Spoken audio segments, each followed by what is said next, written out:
시청자 여러분 안녕하십니까? BTV 대구 뉴스입니다. 첫 소식입니다. 대구 일부 행정복지센터에선 점심시간 휴무제를 시범 운영하고 있는데요. 시민 불만이 예상됐지만 우려했던 큰 혼잡은 없어 전면 도입에 대한 기대감이 높아지고 있습니다. 천혜열 기자가 취재했습니다. 대구의 한 행정복지센터.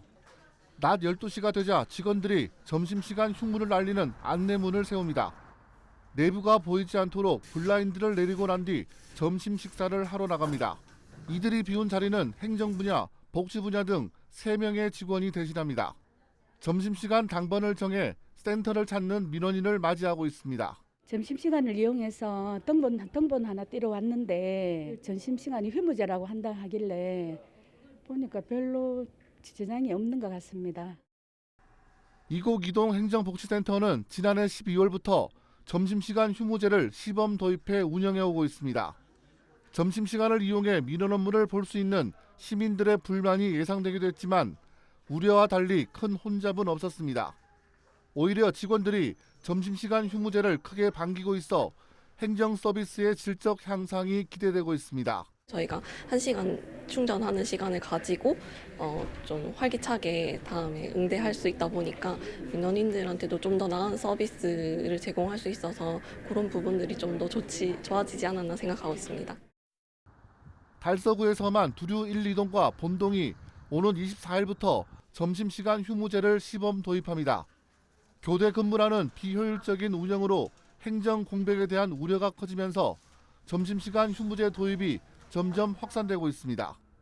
BTV 뉴스 천혜열입니다. 달서구에서 시작된 공무원 점심시간 휴무제 시범 도입이 대구 전체로 점점 확산되고 있습니다.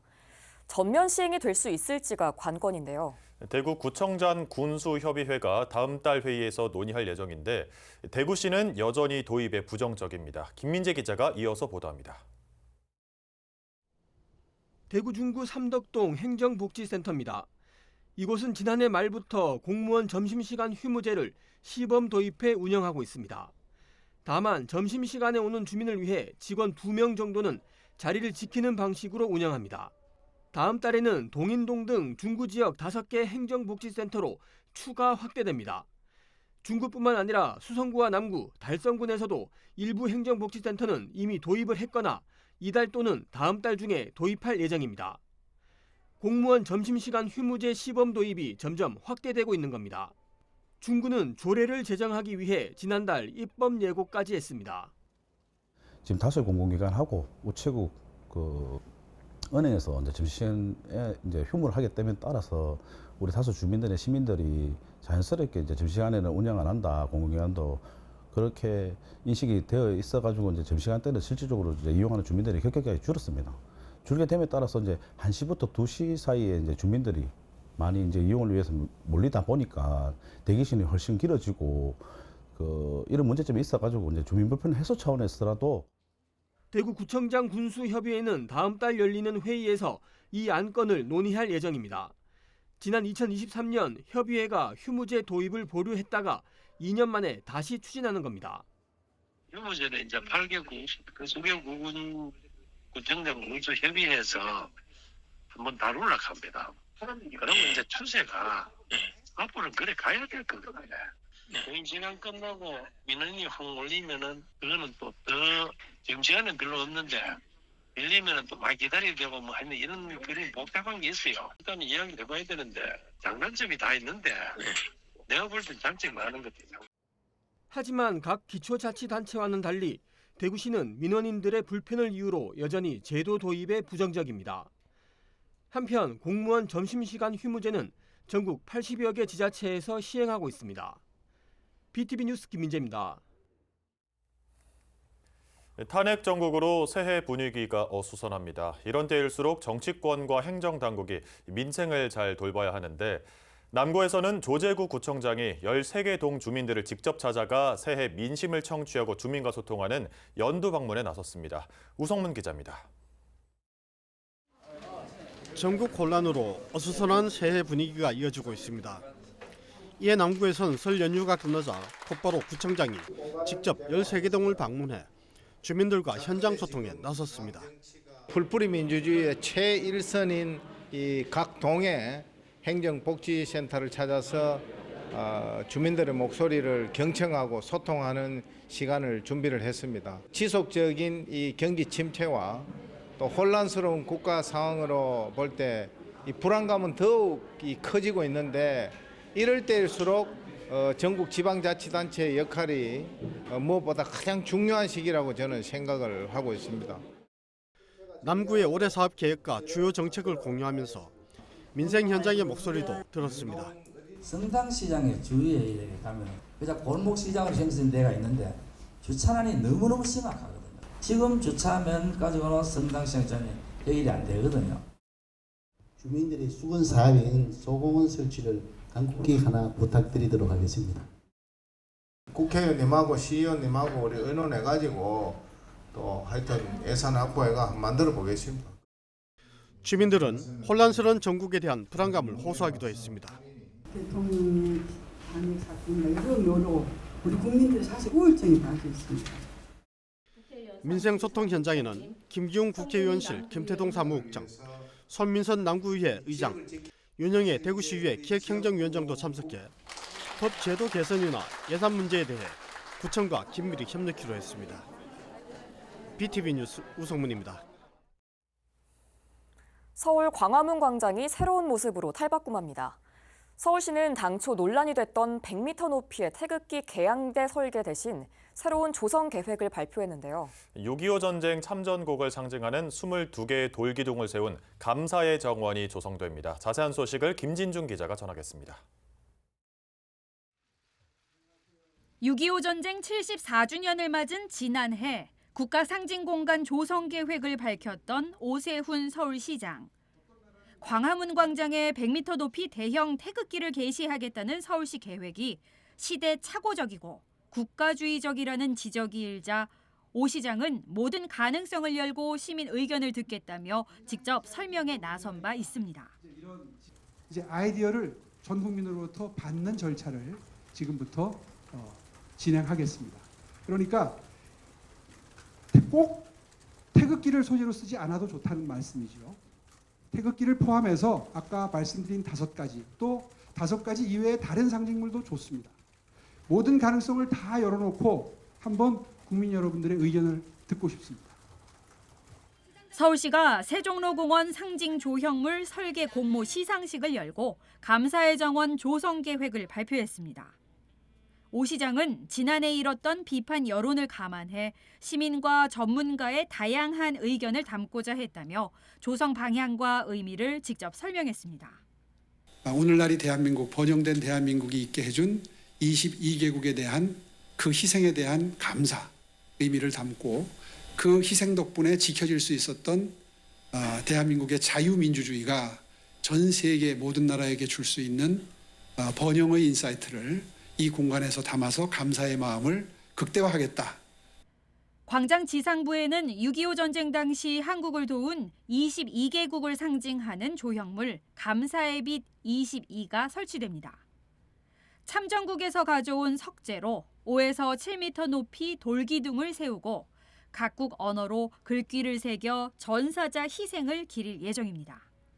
또 지하에는 벽면 대형 미디어 월을 통해 22개 참전국 각국의 모습과 국기를 송출합니다. 이와 함께 세종로 공원도 대대적인 정비를 거쳐 시민 휴식 공간으로 탈바꿈합니다. 지하 공간을 확장해 휴게 다목적 공간을 만드는데 광화문역과 세종문화회관으로 연결되는 통로도 새롭게 조성합니다. 서울시는 감사의 정원 상징 공간과 조형물은 연내에 공사를 마무리하고 세종로 공원은 2027년 5월 완공을 목표로 추진한다는 계획입니다. BTV 뉴스 김진중입니다.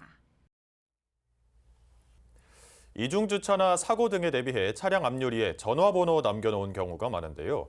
이 번호를 수집해 보이스피싱이나 스토킹에 악용하는 사례가 종종 발생하고 있습니다. QR코드와 안심 가상 번호로 이 개인정보 노출을 막기 위한 정책이 부산 남구에서 도입됐습니다. 박재한 기자입니다. 주차된 차량에 운전자의 개인 전화번호 대신 QR코드가 부착돼 있습니다. 부산 남구가 구민들을 대상으로 무료로 발급하는 주차 안심번호입니다. 코드를 촬영하면 12자리의 가상번호가 자동 생성돼 차주의 개인정보 노출을 막을 수 있습니다. 많은 운전자들이 위급 상황이나 주차 문제 등에 대비해 개인 전화번호를 남겨두고 있지만 개인정보 유출에는 속수무책인 상황입니다. 지난해 서울의 한 아파트 주차장에서는 남성 2명이 홍보 목적으로 차량에 남겨진 전화번호를 수집하다가 적발되기도 했고 대리기사가 여성 고객의 연락처를 몰래 알아내 사적으로 연락한 사례도 있었습니다. 저도 개인정보가 아무래도 좀 노출이 불특정 다수에게 많이 되다 보니까 아무래도 저는 아이도 있고 하다 보니까 그런 개인정보가 그리고 저도 여성 운전자다 보니까 좀 그런 것도 많이 걱정이 되고 그랬었거든요. 근데 그런 것에 좀 많이 안심이 되고 있었던 것 같아요. 주차 안심번호는 3년 전 제주시에서 첫 선을 보인 후 전국 지자체로 확산됐는데 부산에서는 처음입니다. 남구는 올해 6,400만 원을 투입해 QR코드 4,000장을 제작했습니다. 일주일 만에 200여 대의 차량이 등록했습니다. 개인 휴대번호가 노출이 됨으로 인해서 각종 사고가 생긴다는 것을 언론에서 접하고 이거를 한번 보호할 수 있는 방안이 없을까.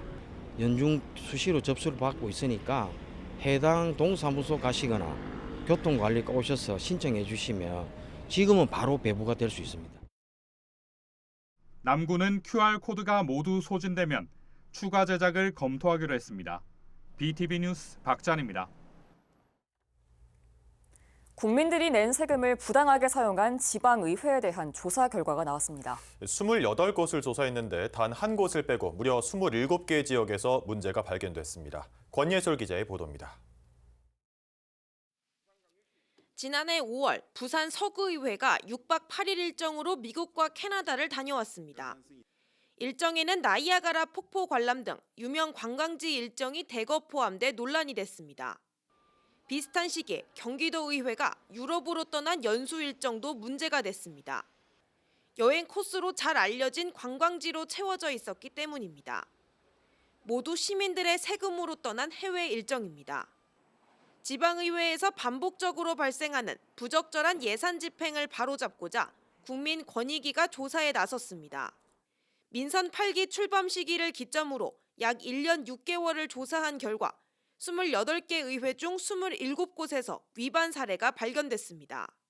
점검 결과 총 27개 의회에서 약 25억 원 상당의 부적절한 예산 사용과 행동 강령 위반 사례가 발견되었습니다. 위반 사례에는 식사비가 상당수를 차지했고 단체복 등 소모품 구매에 따른 지출, 출장료비 부풀리기 등이 포함됐습니다. 한 의회는 송년회 명목으로 웨딩홀 연회장에서 500만 원 상당의 식사비를 집행했지만 증빙 서류를 전혀 갖추지 않은 것으로 드러났습니다. 또 현장 근무자를 위한 피복비를 의원들의 단체복 명목으로 사용한 사례, 의원들과 함께 해외로 출장을 다녀온 공무원들이 과다하게 숙박비를 청구한 사례 등이 적발됐습니다. 그동안 지방의회는 상대적으로 낮은 청렴도와 반복적으로 발생하는 부적절한 예산 집행 등으로 국민의 눈높이에 여전히 미흡하다는 지적을 받아왔습니다. 권익위는 위반 사례에 대한 관련자 징계와 예산 환수 등을 요구할 계획입니다. 시민들의 혈세가 낭비되지 않기 위해선 지방의회의 반성과 자정 노력이 필요합니다. BTV 뉴스 권예솔입니다. 지난해 말부터 62일간 이어진 대구 지역 희망 2025 나눔 캠페인이 모두 마무리됐습니다. 계속된 경기 침체에 올해는 모금 목표액을 채우기 어려울 거란 전망이 많았지만 이 예상을 뛰어넘고 100도를 달성해냈습니다. 김민재 기자가 보도합니다. 대구 동성로에 설치된 사랑의 온도탑. 수은주가 더 이상 올라갈 곳 없는 100도를 가득 채웠습니다. 모금 목표액은 106억 2천만 원. 모금된 금액은 108억 7천만 원으로 102.4도를 기록했습니다. 대구사회복지공동모금회가 지난해 12월부터 시작한 62일간의 희망 나눔 캠페인 일정을 마무리하고 폐막했습니다. 캠페인 초기 목표 달성은 쉽지 않을 거라는 전망이 대부분이었습니다. 지난해 12월 중순만 하더라도 대구 온도탑 수은주는 단 15도에 머물면서 전국 최저 수준을 기록하기도 했습니다. 하지만 기업과 개인들의 십시일반 정성이 계속 모이면서 목표 달성을 이뤘습니다. 삼성 라이온즈 강민호와 선수단은 팬 초청 행사 수익금 4천만 원을 기부했고 한 유튜버는 수익금의 일부를 기부하기도 했으며 두 돌이 된 김이현 군의 부모는 아이의 생일을 맞아 100만 원을 전달하기도 했습니다. 이 밖에 한국가스공사를 비롯해 기업들의 통큰 기부도 이어졌습니다. 개인 기부액은 지난해보다 2억 원 감소했지만 기부자 수는 2만 4천여 명으로 전년 대비 200여 명이 늘었습니다. 기업 기부 역시 기부 금액과 참여 기업 모두 늘었습니다. 연말이 될수록 이게 굉장히 어렵구나라고 생각을 하셔서 그런지 시민분들 또 기업에서 기부금이 점점 많이 모아지기 시작했습니다. 그래서 평소보다 더 빨리 100도를 달성하게 되었고요. 이렇게 좋은 성과를 내게 된 것은 어려울 때일수록 더 똘똘 뭉치는 우리 대구 시민들의 저력이 또 한 번 힘을 발휘한 거 아닌가 싶습니다. 대구사회복지공동모금회는 모아진 시민들의 정성을 올 한 해 형편이 어려운 이웃과 사회복지시설 등에 사용할 계획입니다. BTV 뉴스 김민재입니다. 119 신고에 따른 소방 출동이 줄어드는 추세입니다. 코로나19 종식 이후 질병 환자가 크게 준데다 시민들의 안전의식이 향상된 것도 한몫한 것으로 분석됩니다. 천혜열 기자가 취재했습니다. 대구소방안전본부가 지난해 구급 활동을 분석한 결과를 발표했습니다. 총 14만 4,912번 출동해 8만 2,049명의 환자를 이송했습니다. 하루 평균 396번 출동했고 224명의 환자를 이송한 건데 좁혀보면 3.6분마다 한 번씩 출동한 셈이 됩니다. 환자 유형별로 이송 사례를 분석한 결과를 보면 질병이 56,587명, 전체의 69%로 가장 많았습니다. 사고 부상이 18.3%, 교통사고가 7.6%, 비외상성 손상이 4.1%로 뒤를 이었습니다. 환자 연령별로 보면 60세 이상 환자가 47,284명으로 전체 구급 환자의 58%를 차지한 가운데 70대가 18.3%로 가장 많이 이용했습니다. 뒤이어 60대, 80대, 50대 순으로 집계됐습니다. 지난해 구급활동 통계를 철저히 분석해 부족한 부분을 보완하고 구급 서비스 수요에 맞춘 선제적 대응에 나설 계획입니다. 구급대원들의 전문 역량 강화를 통해 시민들에게 보다 고품질의 구급 서비스를 제공하기 위해 최선을 다하겠습니다. 설 연휴 기간으로 좁혀보면 전체 119 접수는 전년 대비 하루 평균 7.5% 감소했습니다. 지난달 25일부터 30일까지 엿새 동안 대구 소방안전본부 119 종합상황실로 접수된 신고는 하루 평균 1,416건으로 지난해 설 연휴보다 114건 줄었습니다. 특히 화재 출동은 하루 평균 21.1% 줄었고 구조는 3.2% 줄었습니다. 생활안전 관련 신고는 42.9% 줄어 가장 큰 감소폭을 보였습니다. 신고 유형별로 보면 병원과 약국 안내, 응급처치 지도 등 구급 상담이 전체의 34.7%를 차지해 가장 많았고 구급 출동 25%, 구조 출동과 화재 출동은 각각 3%대로 집계됐습니다. 이번 설 연휴는 시민들의 적극적인 안전수칙 준수와 대구소방의 철저한 대응이 맞물려 대형 사고 없이 지나갈 수 있었습니다. 앞으로도 시민의 생명과 재산을 보호하기 위해 빈틈없는 상황관리 체계를 유지하겠습니다. 대구소방안전본부는 119 신고가 전반적으로 감소 추세에 있는 것은 코로나19 사태 이후 질병 환자가 10% 이상 감소한 데다 시민들의 안전의식이 향상됐기 때문인 것으로 분석했습니다. BTV 뉴스 천혜열입니다.